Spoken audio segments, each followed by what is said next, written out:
my family were mocking him, but then he suddenly stood up and did this. Hey Reddit, a longtime lurker on here, but this is actually my first time posting.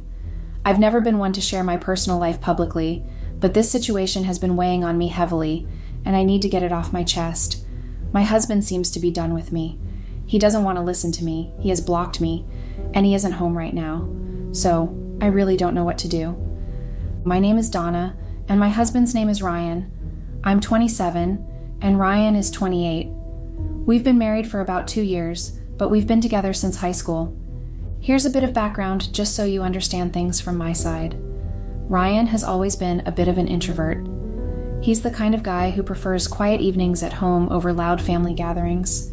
Despite this, he's always made an effort to join me with my family because he knows how much family means to me. Ryan has always been a bit squeaky and weak, for lack of better terms. He's been a great spouse, helping with domestic chores, managing the bills, and being the main provider of our home. I work as a freelance graphic designer, which can be quite unpredictable. Sometimes I can go weeks without getting a job, so Ryan has been carrying most of the financial load without ever complaining. Ryan has always been the one to give and give without taking, and I have always been the one to take and take without giving anything. I only realize this now that I have lost him. They say you never know what you have until it's gone, and I now believe it wholeheartedly.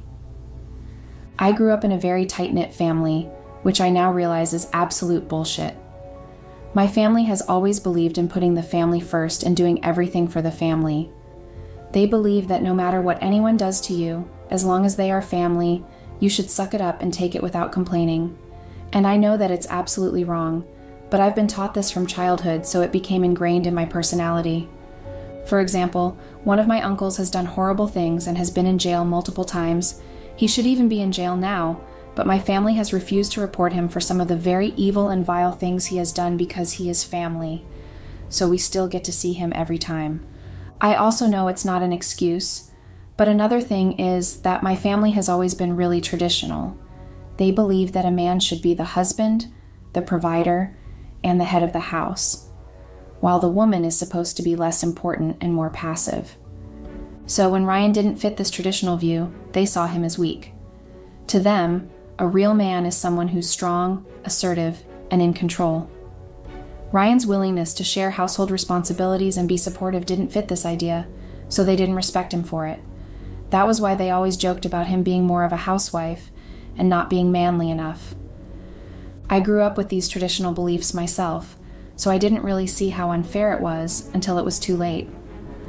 I allowed my family's views to affect how I treated Ryan. Instead of standing up for him and appreciating him for who he was, I let their comments slide and didn't defend him. Ryan was and has been an absolutely amazing husband to me. He would always plan these romantic Friday night dates, always take out time for me, and always shouldered everything without complaining. He had always wanted kids young, but I didn't want them very early. He didn't complain and said we could have kids whenever I wanted. Ryan was great, but the thing is, my family, upon noticing how squeaky, scrawny, and weak Ryan was, seemed to see him as prey. My family's behavior towards Ryan has always been condescending. They would make snide comments about how he's not manly enough, how he's too nice, and how he lets me walk all over him. They would say these things jokingly, but I could see the effect it had on Ryan. I, however, brushed it off, thinking he would get over it. I mean, it was just a joke, right? There was this one time when we had a family barbecue. Ryan was helping out in the kitchen, as usual, while the rest of the men were outside, grilling and drinking beers. My brother, Mike, made a comment about how Ryan should be wearing an apron and a dress. Everyone laughed, including me. I didn't think much of it, but I noticed Ryan's smile falter.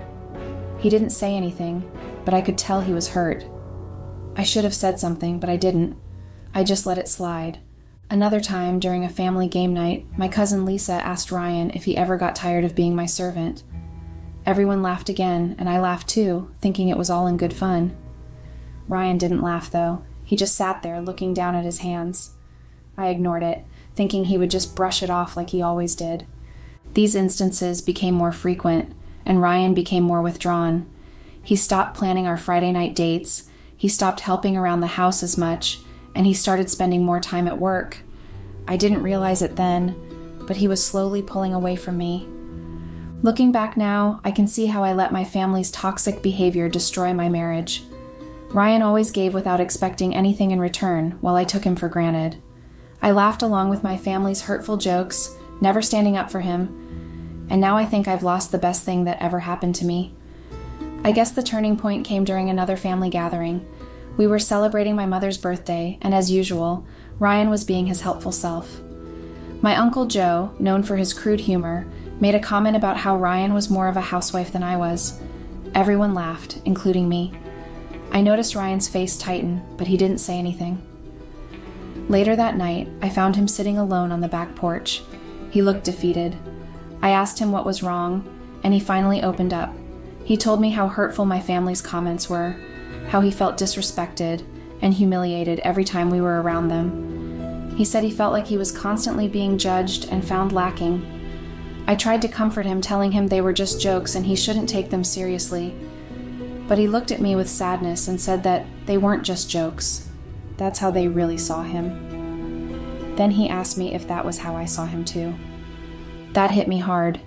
At that moment, I realized how I had failed to stand up for him. I had laughed along with the jokes and never defended him. I should have apologized, but instead I dismissed his feelings, saying it was all just jokes and that it wasn't my family's fault he couldn't take a joke. Ryan looked at me. He was surprised and hurt, but then he just shook his head and said he didn't know how much more he could take. From that day on, Ryan became even more distant. He started working late more often, spending less time at home, and when he was home, he was quiet and withdrawn. I knew things were bad, but I still didn't do anything to change it. I thought he would eventually get over it, that things would go back to normal. But instead, the gap between us grew wider. The emotional distance that started with those jokes evolved into a full-blown rift. My attempts to dismiss his feelings as overreactions only pushed him further away. Despite my growing awareness of the damage my family's behavior had caused, I continued to allow their toxic influence to overshadow our relationship. I now see how much I've hurt him, not just through my family's comments, but through my failure to stand up for him and my own dismissive attitude. Ryan gave, and I took and took, never fully appreciating or reciprocating his kindness. The best thing I could have done at that moment was to stand up for Ryan and let him know I was on his side. Instead, my ego and stubbornness got in the way.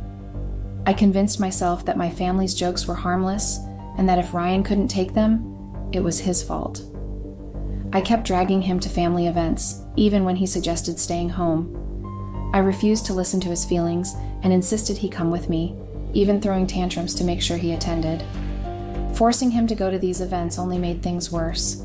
Every gathering felt like another chance for my family to make him feel small and disrespected. I didn't realize how much my actions were hurting him. I should have been standing up for him, not pushing him into situations where he felt uncomfortable and humiliated. Ryan needed my support in more than just words. I should have backed him up and faced the reality of my family's behavior. My failure to do that drove a bigger wedge between us. I lost someone who gave so much and asked for so little, all because I couldn't see past my own pride and the desire to keep up appearances. I also foolishly believed that Ryan loved me too much to leave. I thought that everything would eventually go back to normal and that we'd get over our problems. I convinced myself that our bond was unbreakable, and no matter what, he would always stay with me. But I was wrong. As Ryan grew more distant from me, he grew closer to someone else, our new neighbor, ironically. She had just moved into the neighborhood, and we were among her first friends. At first, I thought it was just natural for Ryan to bond with her since they had a lot in common and shared interests. I didn't suspect anything because I thought Ryan loved me too much to ever consider leaving. I figured their growing friendship was harmless. But as Ryan withdrew from me, he spent more and more time at her place. I told myself it was just friendly visits and that nothing more was happening. However, looking back, I should have noticed the signs. The way she treated Ryan and how quickly their friendship grew made it clear that something was off. Ryan must have confided in her about how he felt, and she might have been the one to encourage him to leave me. The final straw came at my cousin's baby shower.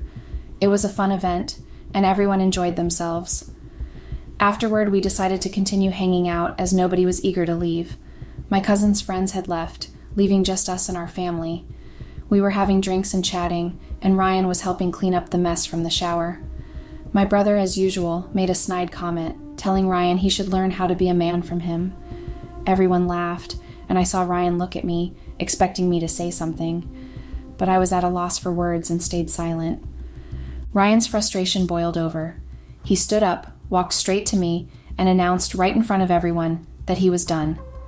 He said he couldn't tolerate our disrespect and the way we treated him. He told me that he loved me, which was why he had tried so hard to fit in, but he couldn't stay in a place where he felt like the only sane person among a madhouse. He said he was tired of being disrespected, tired of being treated like a joke, and tired of being taken for granted. He said he couldn't do it anymore. He said he was leaving. My family was stunned. Ryan had never stood up to us before, so they were stunned. I tried to calm him down, but he was resolute. He said he was leaving, that he'd be packing his things from our shared apartment, and that I shouldn't contact him until he sent me divorce papers. I was in shock. I tried to laugh it off, thinking he was joking, but he wasn't smiling. He said he was serious. He said he was done with me, done with my family, and done with being treated like a doormat. With that, he walked out and drove off. I was left in shock. I was in shock for a few minutes after Ryan left. I honestly didn't see it coming. My family, once they got over their surprise, were just silent. They didn't know what to say to me and eventually started getting up to leave. I ordered an Uber to take me back home. When I got to the apartment, I found it was almost empty. Ryan had already cleared out everything that belonged to him, which meant about 80% of what was in the apartment. I tried calling him, but he wouldn't pick up. I checked our joint account and saw that he had withdrawn all the money, leaving only a small amount for me. It was clear he took almost everything, but I couldn't blame him. Most of the money in that account was his anyway. Even though I hated how it turned out, I knew he was just taking what was rightfully his. It's been a week now, and there's still no word from Ryan. I've been holed up in the apartment, barely doing anything or even leaving the house. I'm so lost and confused. He won't respond to my messages or calls, and I don't know what to do next. I'm just so exhausted and overwhelmed by everything. Update. Hey Reddit. Wow, the backlash has been intense. I kind of expected it though. I'm not completely new to Reddit, and I know how harsh it can be to someone who's in the wrong. I've received a lot of comments calling me an asshole and insisting that my marriage is beyond repair, advising me to just sign the divorce papers. I've also gotten some pretty nasty DMs, which I don't even have words for right now. I'm just so numb and overwhelmed that I don't know how to respond to these messages or comments. I'm disappointed because I asked for advice, but most of what I got was people telling me to lawyer up and end my marriage. I don't really have much of an update, and I hope I'm even doing this right. This isn't my first time on Reddit, but it's my first time posting, so I'm still figuring out how this all works. I found out where my husband went. He's been staying at our neighbor's place. I can't believe it took me almost 2 weeks to find this out, but I've been so isolated in the apartment, barely leaving. When I confronted my neighbor, she refused to let me see him, and my neighbor threatened to call the police if I didn't leave. I'm furious, and I sent a lot of angry messages to Ryan that I now regret. I'm still in shock and just trying to process everything. My family hasn't reached out much, which is both surprising and not. I guess I always thought family would come first, but I've had to confront that idea now. I did contact my parents, and they're shocked too. They've tried to reach out to Ryan to apologize, and so have several other family members, but he hasn't responded to any of them. It's been a rough realization that the whole idea of family first didn't really hold up in this situation. I also spoke to my landlord, who confirmed that Ryan had contacted him about breaking the lease. There's no way I can afford the apartment on my own, not even with a roommate. I'm just a struggling freelancer and don't have any jobs lined up right now. I hate to admit it, but my freelancing career isn't doing well. I'll probably have to rely on my parents for financial help until I can get my bearings. Looking back, it's clear that my family's outdated ideas made Ryan feel like an outsider and pushed him away. I thought he should just tough it out, but that only made things worse. Now I see that the real issue was not Ryan being different, but my failure to stand up for him and support him against their judgment. That's all I have for now. I'm exhausted, overwhelmed, and feeling incredibly lost. I just wanted to give an update since I have nothing else to do right now. Update. Hey Reddit, it's me again. Things have been really tough over the past few weeks, and I wish I had better news to share. But I guess this will make you guys happy as it. Seems my misery is the only thing of interest, and honestly, I don't blame anyone for feeling that way. I've brought this on myself. I finally managed to get in touch with my husband, or should I say ex-husband, since it's clear he's made up his mind. I sent him a long apology letter through WhatsApp. He hadn't blocked me, but he hadn't been replying either. I took a chance, and luckily he did get back to me. He came over to the house, and I have to admit he looked well, better and more confident than I've seen him in a long time. I made us some coffee and we talked. I'm not going to bore you with all the details. It was a standard conversation. I apologized profusely, and he told me he had forgiven me, but he wasn't coming back. He said our marriage had ended a long time ago, but it took him a while to fully accept it. He told me my family were monsters, and he wasn't interested in their half-hearted apologies. I tried to plead with him, hoping he might reconsider, but he remained firm. He said he was done and that nothing would change his mind. When I asked about the cheating rumors, he told me he hadn't been unfaithful. He and Ashley, our neighbor who I've decided to name for clarity, hadn't done anything romantic until after he left. He admitted they might have had an emotional affair because he confided in her a lot. So, that's it. My marriage is officially over, and I'm just waiting for the divorce papers to be served. My husband doesn't want me anymore, and I feel a mix of anger and self-loathing. I hate my family for how they treated him, and I hate that Reddit was right about everything. Update. Hey Reddit, it's me again. I finally got served the divorce papers yesterday, and let me tell you, it's been a whirlwind of emotions. I've gone from anger to hatred to self-loathing, back to anger, and then to sadness, despair, and even a bit of depression. All in just 2 days, haha. It's been overwhelming. First, for those who actually care about my financial situation and asked about my plans, here's an update. I'm still struggling to find a solid job. I don't have any projects lined up at the moment, but I'm desperately searching for work. My parents had initially agreed to help me, but after I exploded on them, I'm not sure if they'll still come through. If I can't find a job soon, I'll probably have to move back into their house, though I'm not thrilled about that idea. After getting served, I was absolutely furious, beyond angry. I took my phone and let loose in the family group chat. I told them I hated them, blamed them for the end of my marriage, and aired out everything I had been holding in for so long. I even sent a voice note so they could really hear my frustration. I regretted it later, but I didn't delete it. I felt like I needed to stand up for myself, and I was done with my family's control over me. The group chat has been chaotic ever since, but no one has reached out to me personally, not even my parents. I guess they're feeling a bit guilty now. Maybe they're realizing they went too far, just like I did. So, that's where I am right now. I'll be signing the divorce papers quietly and letting my husband go because he deserves that. This whole mess is my fault, and it's clear he's happier without me, even though it pains me to admit it. I know it might seem silly to turn Reddit into some kind of diary, but I don't have many other outlets right now. I'm just filled with anger and hatred toward my family, and most of all toward myself. Update. Hey Reddit, it's been months since I last posted, and I'm sure many of you have noticed. My story has circulated everywhere, on social media, best of Redditor updates, and even in some weird Minecraft videos with terrible voiceovers. The comments have been overwhelmingly negative, accusing me of being a narcissist, blaming me for everything, and saying I deserve all the backlash. It's been a lot to process. I decided to take a break from social media, which has surprisingly been beneficial. It helped me regain some clarity and peace of mind, but I felt like I owed it to you all to provide one last update. Plus, everyone I know seems to have stumbled upon my posts. My parents reached out to me about it, and I had to admit it was me because at that point, it was no longer a secret. My cousins even shared my Reddit post in a family group chat, and it blew up again. Some family members were critical, saying I shouldn't have aired our personal issues online, but I told them it was my choice and my matter to handle. My ex-husband also found the post. He sent me a link, and though I was embarrassed, I admitted that the post was about us. I wanted clarity and guidance, and while I didn't get much advice, it did serve as an outlet for my emotions, So yes, everyone's seen it, and I'm past caring.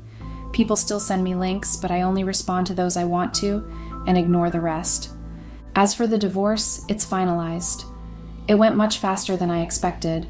I always thought divorces took years, but since we both wanted it, despite my reluctance, it was quick. We didn't have any major assets or debts to split, and most of the money in our joint account was my ex-husband's, which he had already split. The process was relatively straightforward, and we didn't own any property together. I cried in the courtroom, and it was humiliating. My ex didn't console me, and I felt utterly helpless and depressed for a long time, but eventually I realized I had to move forward. The past is the past. I've thrown myself into work and managed to secure a few freelance gigs, so I don't have to move back in with my parents. It's been tough, and I'm scraping by, but I can manage my rent. I'm still searching for a smaller, more affordable apartment and a day job. Living close to my ex has been challenging. I don't see him every day, but I do see him often, which is painful. I just want to move on and find a place where I can live independently. This update is a bit rushed because I'm exhausted, but I wanted to share where I'm at. Writing here has been a sort of diary for me, and it's helped. I'm considering therapy to help with everything I've been through. Thank you to those who've reached out and offered support. I genuinely appreciate it.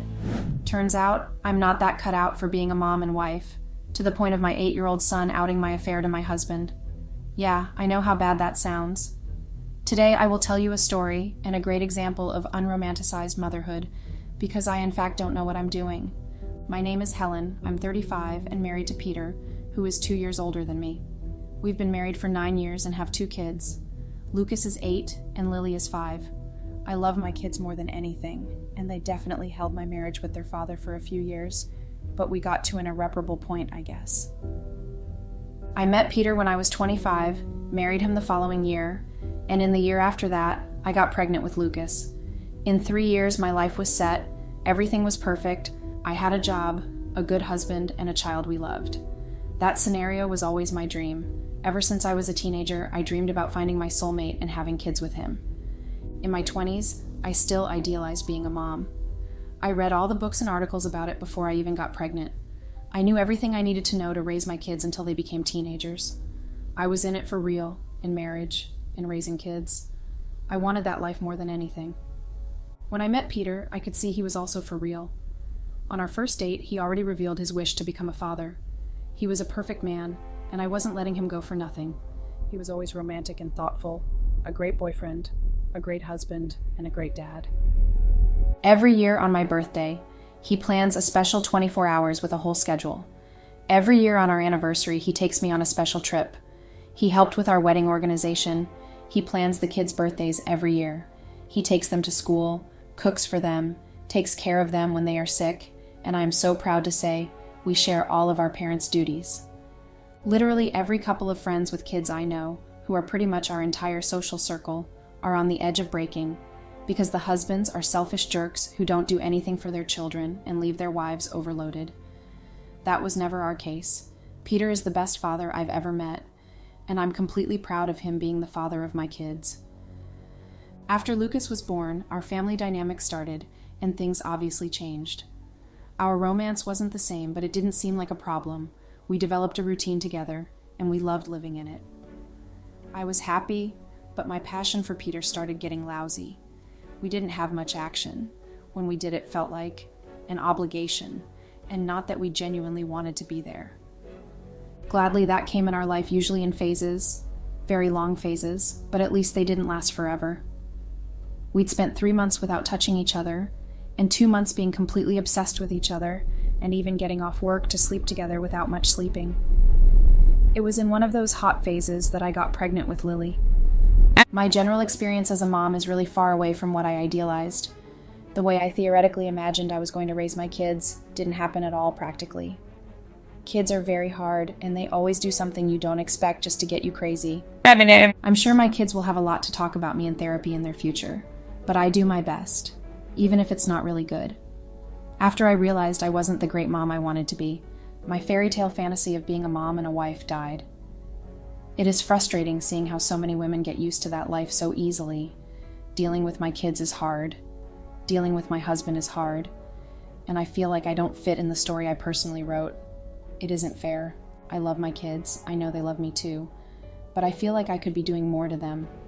I sometimes excuse behaviors they shouldn't have just so that I don't have to stress about it. I'm afraid that is screwing them up, but I don't know. Lucas and Lily are very different. My relationship with each one of them is very important for this story, so let me tell you about them. Starting with my oldest, Lucas. He was the sweetest baby ever, so cute and calm. I loved taking care of him. We were very connected during his first 3 years. He only asked for mommy and wanted to be with me all the time. After Lily was born, Lucas became a little jealous and got more attached to his dad. I struggled hard with newborn Lily. She was a very angry and crying baby. I almost got crazy during Lily's first months. I even started taking medication for anxiety and depression. I wasn't getting along with my daughter, and I missed carrying my son around everywhere with me. Back then, I could only think about how easier it was when Lucas was an only child. Peter always assured me Lucas was just going through a dad phase, but he would eventually go back to me. Turns out he never did. Lucas is a very smart kid. I think he has a more developed mind than all of his friends. He understands things kids his age and even older don't understand. He developed his intelligence very early. I guess that's why we kind of grew apart after I gave birth to Lily. He understood that our family was going to change with Lily, and I guess he felt hurt by that. I was never his favorite person again. When Lucas was 5, he discovered negotiation. He'd argue with me about everything until he got his way, but as I knew my son very well, I knew I could get him to do whatever I wanted if I offered him ice cream or money. I know it's wrong, a terrible thing to do as a parent, but the bribing didn't happen all the time.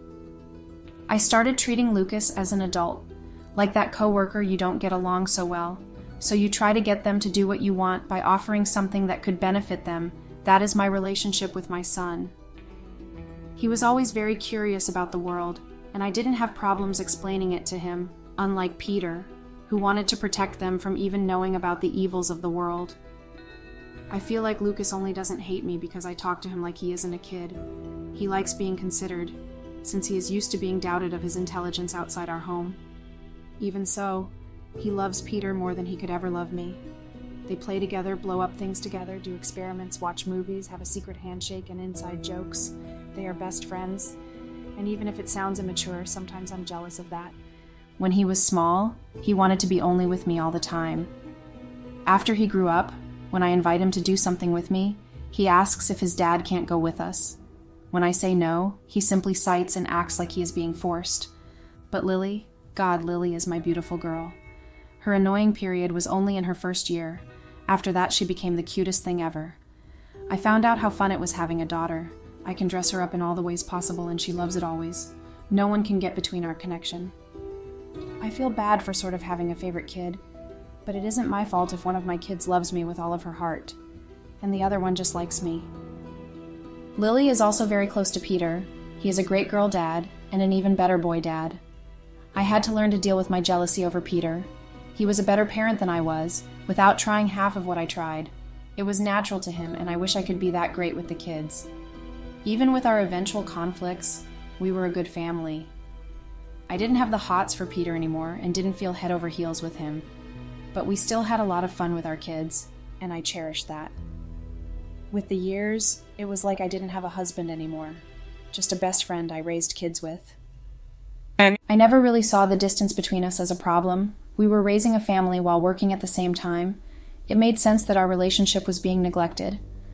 Peter didn't seem to care either. At a certain point, I wondered if he was having an affair, but disconsidered that after an unethical investigation of his privacy, which he'll never hear about. He was just fine with the distance in our relationship. I was a 35-year-old woman settling for a boring and inexistent sexual life. Once, we had a very awkward conversation about it. That situation stuck in my mind as the start of chaos. It was our last anniversary together. We had dinner at a famous restaurant downtown and came home after it. It was a regular weekday, but the kids were with my parents, so that we could at least have some alone time. Peter and I got home around 10 o'clock. He walked into our house yawning and saying he'd go to sleep because of an early meeting. I tried my best to seduce him that night. I was wearing a beautiful and tight dress. I couldn't look better. He acknowledged it and complimented me the entire night, which I appreciated, but wanted more than that. I literally threw him against the wall and kissed, and he simply pushed me away softly and said, "Sorry, babe, not today." I freaked out more than I should have. I confronted him about all of our unspoken problems. I asked him if he didn't desire me anymore, and why he acted as if that was normal. He didn't want to be with me in the day of our anniversary, so I felt hurt. He reacted calmly to what I was basically accusing him of. Since we were always so busy, he didn't realize how much of a problem it was. He promised me he'd try harder to improve our romance, but he said it with an expression of, "I know something you don't." "Hey babe, do you think if we spend some time away from each other, things might change?" I reacted weirdly to that question, assuming he was asking for the unfamous break. But when he proceeded to explain, it made more sense. "The finance director from our headquarters in Chicago quit. My boss wants me to stay there for a month to train the new guy. I'd have to go at the beginning of next month, but I just told him I'd have to check with you, since I can't just leave my family. For some reason, I would spend a month away." While Peter explained what his boss asked of him, I pictured my routine with the kids and all we'd do while Peter was away. I knew it would be hard dealing with their routine alone while working, but I was excited thinking about our quality time. I felt bad for being happy with his absence, so I obviously didn't let him notice it. I told him we'd be okay if he traveled and that we'd call him every day.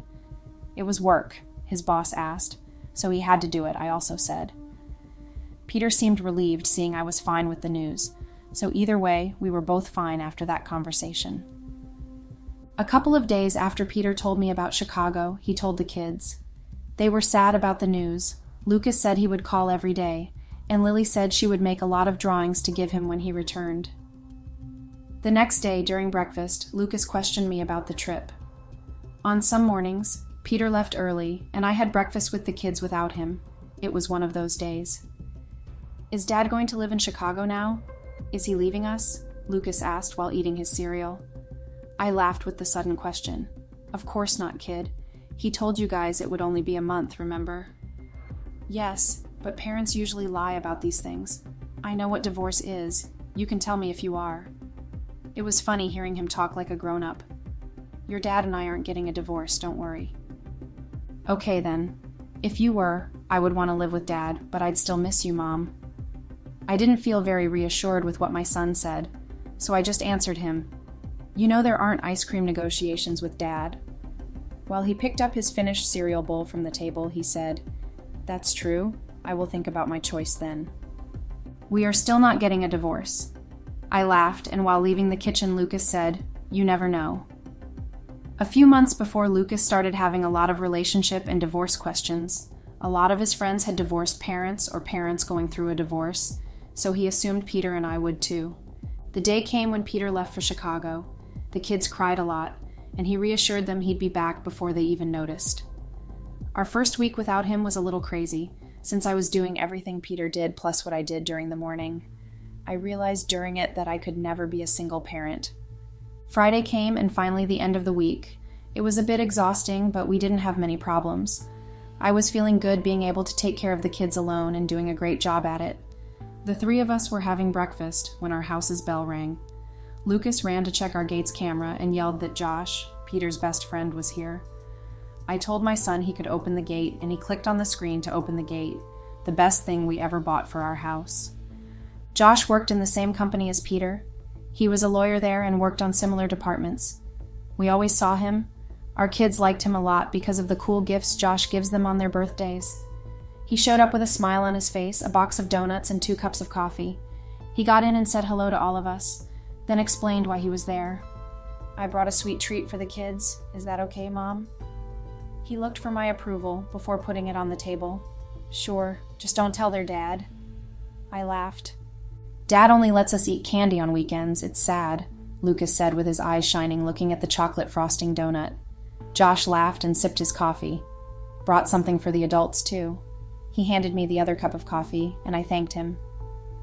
"I was thinking I could take the kids to school. Maybe you need a hand here since Peter is in Chicago?" I promised I'd keep a look at you guys.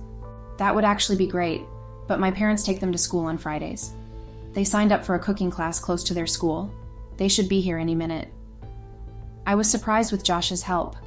I always liked him, but in that moment some sparkle came up and drove me right to him. Oh, really? Sorry, I didn't know. Well, I'll stick around until my work time. Is there something you need? I didn't have time to answer, since our bell rang again, and the kids left the kitchen yelling for their grandparents. Brush your teeth and pick up your bags, I said, standing on the kitchen door.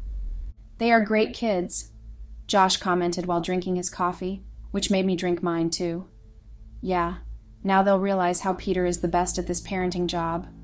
I joked, and Josh asked how my week was going. I absolutely hate cooking, but we are having great quality time even with my super busy routine.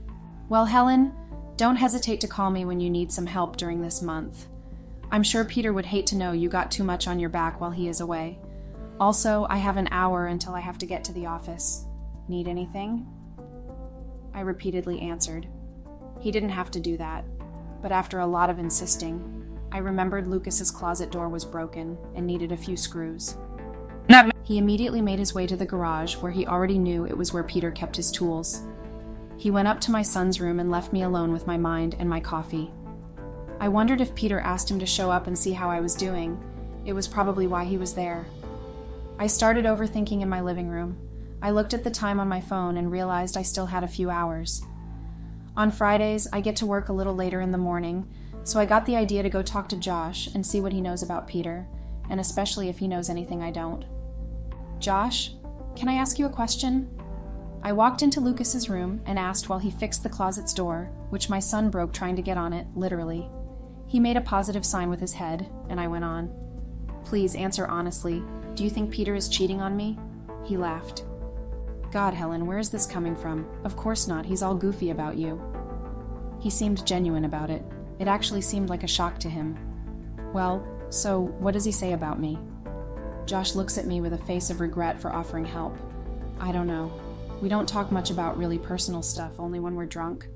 When your birthday is close, he always blabs about what he is planning for you. But I don't really care, so I don't pay attention to it. Do you think he could be gay? Josh looked at me thinking it was a joke, but changed his expression when he realized I was for real. Helen, why are you asking me this? Is something wrong with you and Peter? There is, but I can't discuss it with you. Come on, girl, I got you coffee. Now you spill it. He makes me laugh and take a deep breath, deciding if I wanted to tell him or not. It's just that we don't, you know. I do? He looks at me confused, still not understanding. Well, let's say my husband isn't really interested in me like ever. He thinks for a while and looks at me surprised. Seriously? Why? Is he crazy? That's what I think. I thought he could be cheating on me with a 20-year-old, but I actually think he is too good to do that. So I guess the problem is actually me. I felt frustrated not being able to get anywhere with what Josh knew. Look at you, the problem is him. He got up and threw the tools he used back on the box. I'm done here. I thanked Josh and apologized for talking about that with him. He said he didn't care and asked where he could wash his hand. While he did that, I got downstairs back to the kitchen while reflecting about my situation with Peter. I was leaned against the counter. Josh walked back in the kitchen while holding the suit he took off to fix the closet. He walked closely to me without saying a word. When I could hear his breath, Josh said, "Is there anything else I can give you a hand on?" I looked at him, sensing a second intention. What? I asked as if he was crazy. Well, I'm here to fill Peter's spot for a month. That includes husband duties, right? What are husband duties? I asked, and couldn't hide my surprised reaction when he got on his knees and unbuttoned my pants. Let me show you, he said. Those were the best 30 minutes of my life. It had been such a long time since I felt all those shivering and euphoric feelings. Josh was a lifesaver. I went to work right after he left my house. God, I couldn't even process what had just happened. Could I consider that cheating, since we didn't actually do it?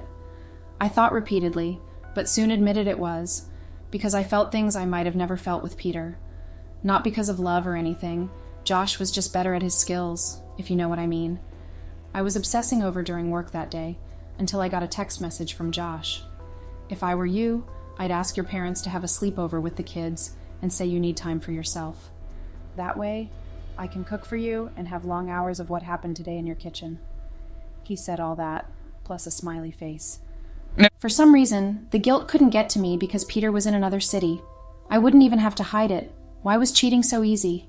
It made everything harder. As I enjoyed sabotaging myself, I called my mother and explained how tired I was from not having Peter around, and claimed I needed a long night of a bath and wine. She understood easily and said she'd be happy to have a sleepover with them. Saturday came, and I was a renewed woman. Josh spent the night in the morning. It was perfect. I was seated on the kitchen corner, wearing his shirt while he made breakfast. It felt like I was having a college fling. I was nostalgic. "What happened to that girl you took to Peter's birthday party? She was your girlfriend, right?" I asked after the woman came to my mind in the fold of memories I had of Josh. "Oh, slept with my friend Peter. Couldn't trust that woman even around my best friend," he said, laughing. I reacted seriously, and he kissed me, saying it was a joke he couldn't lose. "Actually, I broke up with her last month. It got boring, and I kind of like my single life." It was funny hearing that from my brand new affair. While being in the kitchen, I spent almost every day of my married life watching my husband cook. My affair with Josh went on until the 4th week without Peter. He'd stop by our house on the days I didn't have to leave so early, make breakfast for the kids, and take me to the bedroom as soon as he returned from taking them to school. I felt like I was taking advantage of him, but it felt so good I couldn't stop. On the last Saturday we spent without Peter, I was reading a book on my couch, and Lucas ran to me in his dinosaur pajamas, sat on the couch, and stared at me while I read. "What do you want?" I asked. "Why is Josh's phone here?" I looked at him confused and asked what he meant.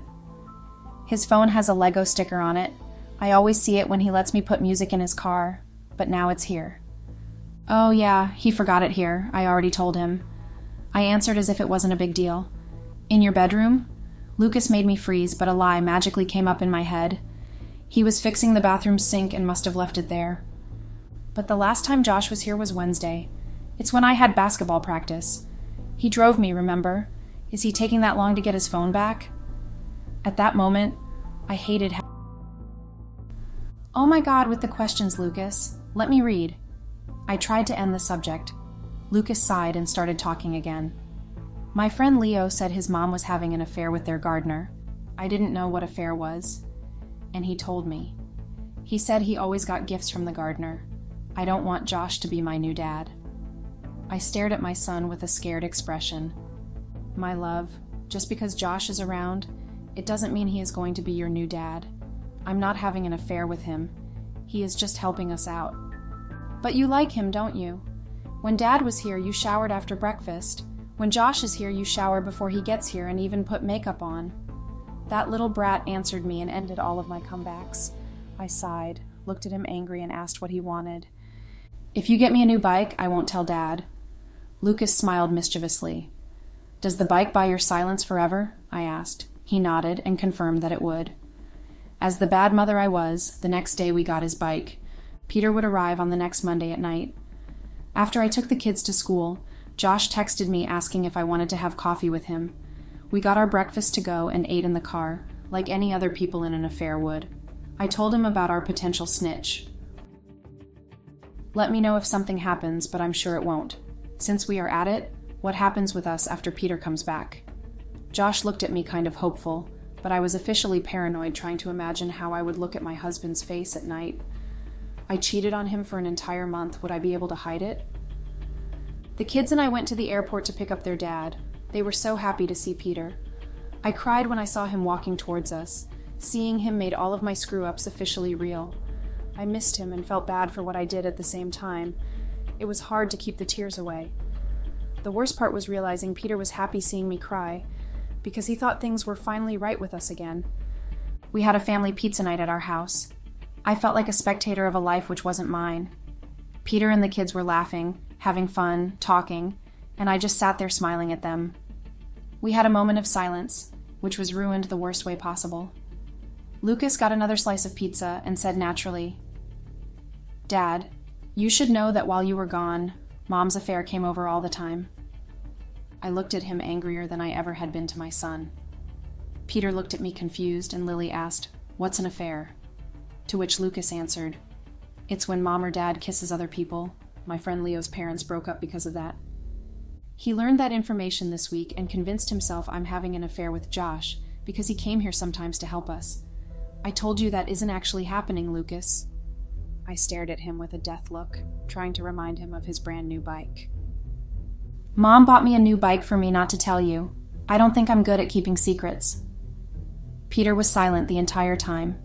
He looked at me like he was burning inside. You made our kid lie for you? What is wrong with you, Helen? Babe, it's not what you think. Lucas was just confused and obsessed about affairs and divorces. I didn't want him to worry you with something that isn't even happening.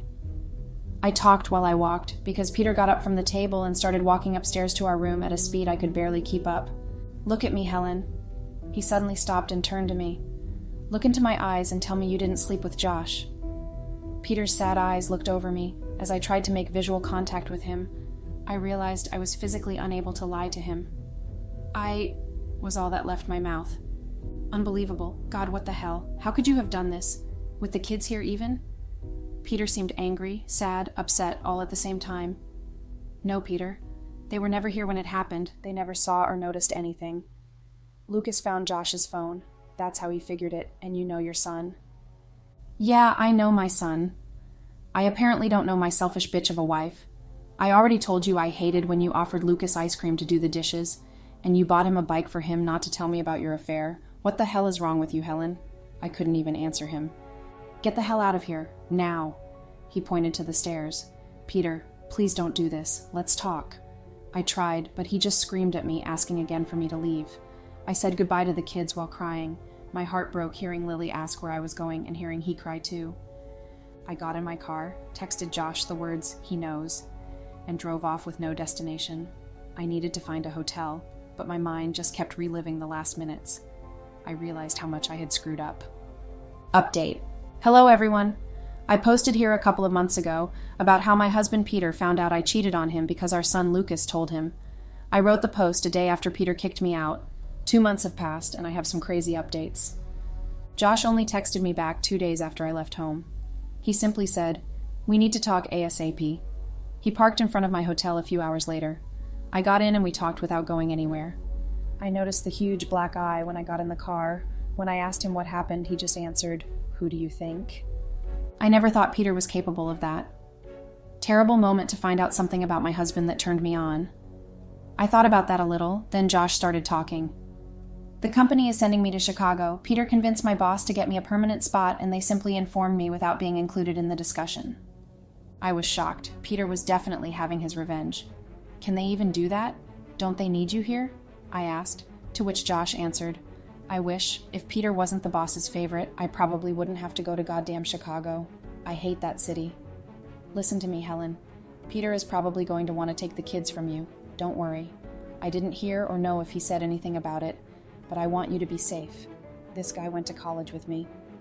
He handed over a card with the number and name of a lawyer. He is the best divorce lawyer I know, especially when there are kids involved. I know you probably think you ruined your family with the affair, but the kids are still yours. Don't let him take them away from you for revenge. I have to go now. I have a big move ahead of me. I held the card while watching Josh drive away. God, what a mess I was in. Turns out Josh was right. Peter wanted full custody of the kids. We went to court to fight over it. We both had great lawyers, but Peter was responsible enough to realize how much that could affect our children, so he gave up fighting me for their sake. He settled for joint custody, but without looking or talking to me even for a second. We share the kids equally, and we are all still trying to figure out how this will go. All I have to say to you is, please don't screw your marriage, especially with kids involved. I regret my decisions. It was the worst thing I have ever done, and am still trying to figure it out completely. Thanks for reading. I hope you take this as a lesson for you not to screw up like I did.